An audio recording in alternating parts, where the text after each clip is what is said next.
안녕하세요. 김정호의 경제TV, 오늘은 유치원 이야기입니다. 이 사진부터 보실까요? 박용진을 비롯한 민주당 의원들이 축하 사진을 찍고 있군요.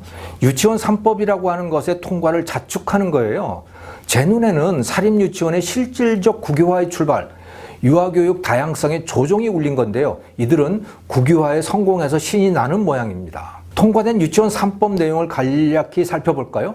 먼저 유아교육법입니다. 요지는 이렇습니다. 유치원 설립자라도 월급 말고는 한 푼도 못 가져간다. 만약 가져가면 교비의 부정한 사용이 돼서 2년 이하의 징역 또는 2천만 원 이하 벌금에 처하겠다. 이런 내용입니다.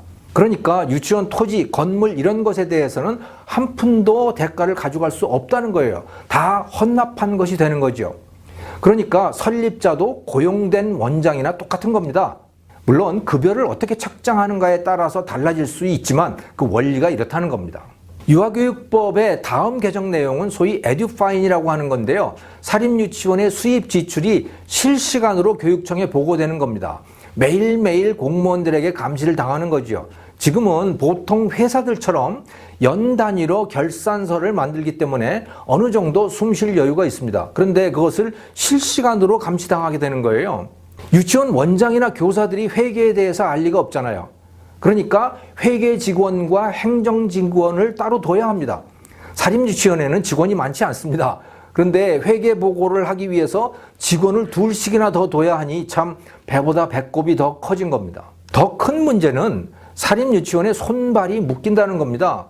돈은 모든 것을 결정을 하지요. 사립유치원이 무엇을 하든 다 돈과 연결되어 있기 때문에 결국 공무원들이 교육 내용을 비롯한 모든 것을 통제하게 됩니다. 그러면 국공립처럼 사립유치원들도 매뉴얼대로만 해야 됩니다. 사립의 자율성, 창의성 이런 것 다 사라지는 거죠. 문을 닫든지 아니면 그저 처벌받지 않으려고 공무원들처럼 눈치만 살피게 될 겁니다. 사립유치원도. 이런 법을 만드는 이유는 유치원 돈으로 명품백 같은 걸 사지 못하게 하겠다 이런 건데요. 그런데 애초에 이건 불법이 아니었습니다. 동네 의원이 건강보험공단에서 지급받은 진료비 그걸로 명품백을 사던 아니면 외제차를 사던 그것이 불법이 아닌 겁니다. 자기 돈이에요. 사립유치원도 똑같은 원리가 적용됐는데요. 그런데 이것을 불법화시키는 거죠. 설령 그것이 문제가 되더라도 이것은 극히 일부의 사례였던 겁니다. 그런데 그것을 막겠다면서 모든 사립유치원들에게 감시망을 깔아놓은 겁니다. 실시간 감시망인 거죠. 이 두 번째 바뀐 법은 사립학교법입니다. 사립유치원의 이사장이 원장을 겸직하지 못하게 하겠다 이런 내용입니다. 이사장은 대개 설립자거든요. 소유자지요.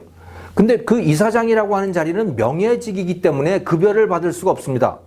급여를 받게 되면 그거는 부정한 사용이 되는 거예요. 급여는 원장만 받을 수가 있습니다. 그런데 이 법으로 겸직을 금지했기 때문에 설립자는 자기 돈을 들여가지고 유치원을 세워놓고 원장이 될 수가 없으니까 그냥 봉사만 하라는 겁니다. 급여도 받지 못하고.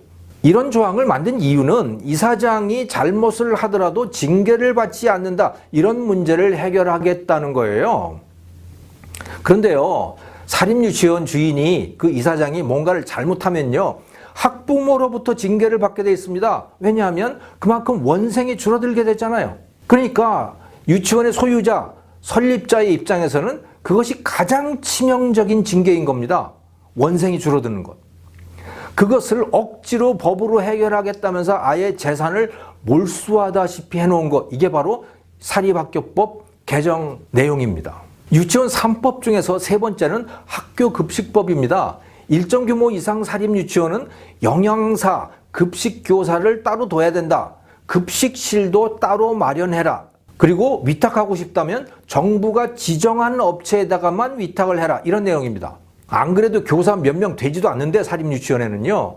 거기다가 영양사, 급식교사, 조금 전에 말씀드렸듯이 회계직원, 행정직원 이거 다 따로 두고 급식실까지 따로 만들어야 한다면 이거 감당할 수 있는 유치원 몇 개 안 됩니다.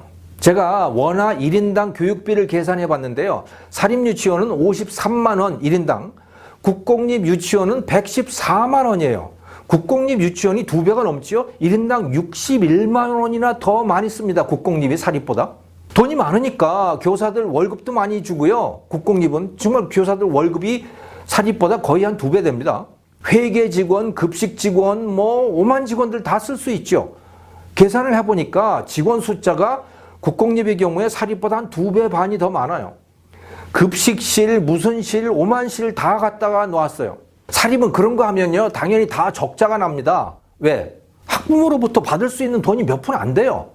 생각을 해보세요. 학부모로부터 월 1인당 114만 원씩을 원비로 받는다고 하면요, 이거는 진짜 초호화 유치원인 거죠.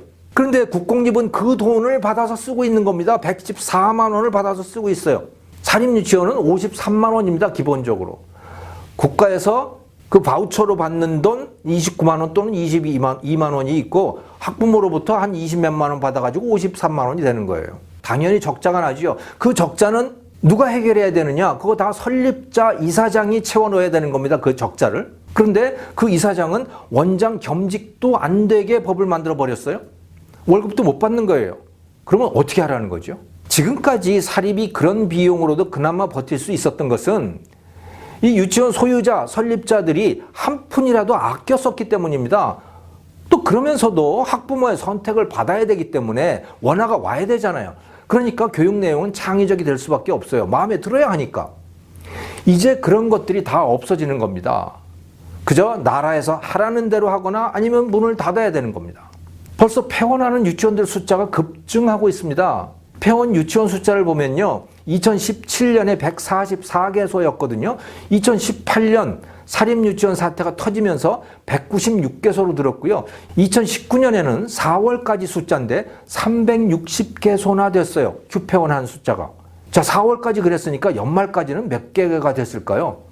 아직 밝혀지지는 않았지만 아마 굉장히 많을 거예요.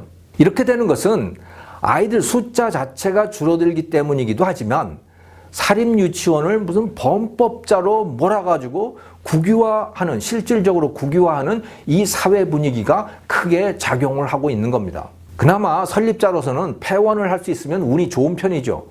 폐원조차 잘 허가를 안 해주니까 그저 손 놓고 망할 때를 기다리는 곳, 그런 곳들이 많아요. 실질적 국유화와 동시에 사유재산에 대한 몰수가 동시에 진행되고 있는 겁니다. 스웨덴, 덴마크, 유아교육의 선진국들이죠. 이 나라들은 유치원에다가 자율권을 줍니다. 사립이든 국공립이든. 교육 내용 자율이에요. 사립의 경우에는 돈의 사용도 거의 자율에 맡겨지지요. 그 대신 부모들에게 바우처를 주고 당신들 책임하에 골라서 아이를 보내세요. 자율과 선택, 책임, 이것이 스웨덴, 덴마크 같은 북유럽 국가들, 유아교육을 잘 시키는 그 나라들의 성공의 비결인 겁니다. 그런데 우리나라 유치원 3법, 민주당이 통과시켰다고 저렇게 축포를 올리고 있는 이 유치원 3법은 통제와 강요, 획일화로만 치닫고 있군요. 대한민국의 역사는 거꾸로 흐르고 있습니다. 김정호의 경제TV, 오늘은 국회를 통과한 유치원 3법과 사립유치원의 실정에 대해서 말씀드렸습니다. 감사합니다.